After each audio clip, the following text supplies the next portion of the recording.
Shalom, selamat pagi, selamat hari Minggu saudara yang dikasihi Tuhan.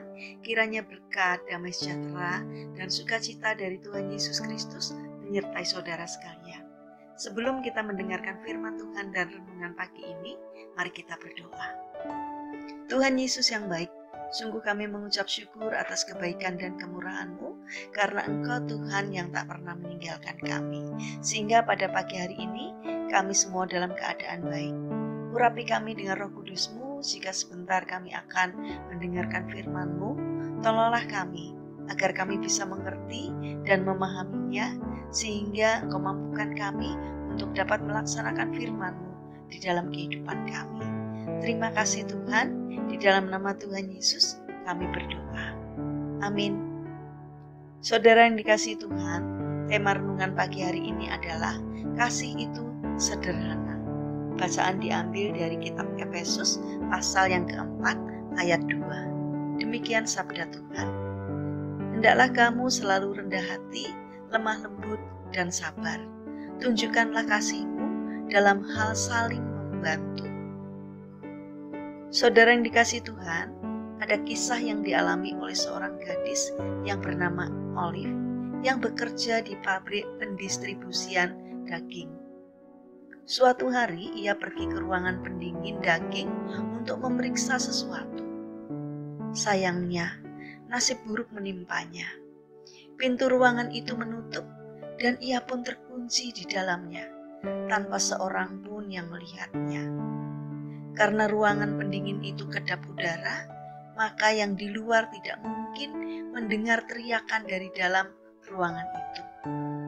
5 jam kemudian, saat Olive berada di ambang kematian karena kedinginan, penjaga keamanan pabrik membuka pintu dan menyelamatkan nyawanya. Setelah peristiwa itu, Olive meminta penjaga keamanan itu menceritakan padanya bagaimana ia bisa membukakan pintu ruangan pendingin daging itu, karena pekerjaan itu bukan bagian dari pekerjaannya. Kemudian penjaga keamanan itu menjelaskan, setiap hari ratusan pekerja datang dan pergi. Anda adalah salah satu dari sedikit orang yang selalu menyapa dan memberi salam kepada saya di pagi hari ketika datang, di sore hari ketika hendak pulang. Selama ini banyak yang memperlakukan saya seolah saya tak pernah ada. Pagi tadi seperti biasanya Anda menyapa dan memberi salam kepada saya. Tetapi setelah jam kerja berakhir, saya belum mendengar salam dan ucapan selamat tinggal dari Anda. Oleh karena itu, saya memutuskan untuk memeriksa di sekitar pabrik, karena saya merasakan bahwa sesuatu telah terjadi pada Anda. Lalu saya berusaha mencari dan akhirnya menemukan Anda.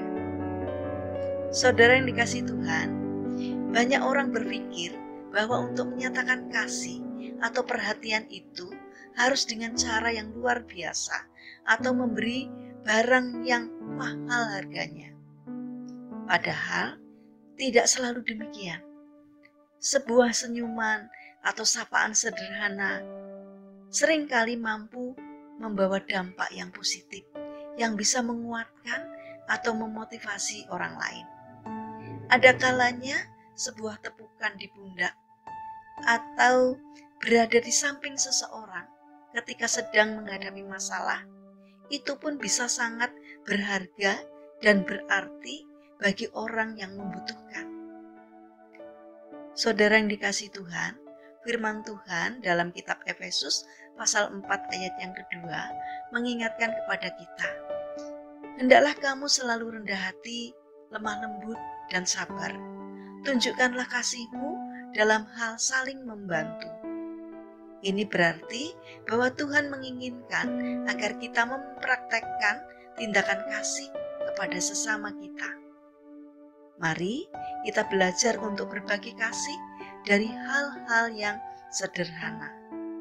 Karena tindakan kasih adalah perbuatan yang dapat mengubah hidup orang lain dan lingkungan sekitar kita.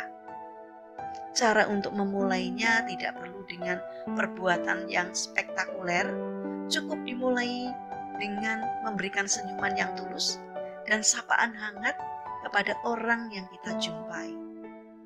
Milikilah karakter untuk mengasihi sebagaimana karakter yang dimiliki oleh Kristus. Mari kita berdoa. Tuhan Yesus yang baik, kami bersyukur atas firman-Mu saat ini. Jadikanlah kami anak-anak-Mu yang dapat mengasihi sesama kami melalui tindakan, sehingga melalui kehadiran kami, mereka dapat merasakan kasih Tuhan. Bapa yang baik, kami ingin serahkan seluruh aktivitas kami ke dalam pimpinan-Mu. Kiranya Tuhan yang akan menolong dan memberkati kami. Kami berdoa juga untuk orang-orang yang kami kasihi, biarlah semua dalam perlindungan dan penyertaan Tuhan. Berkati mereka yang sakit, kiranya Tuhan yang menjamah dan menyembuhkannya. Terima kasih Tuhan, kami alaskan doa ini hanya di dalam nama Tuhan kami Yesus Kristus. Amin. Puji Tuhan, saudara yang dikasihi Tuhan, kiranya firman Tuhan hari ini dapat menjadi berkat bagi kita semua. Haleluya.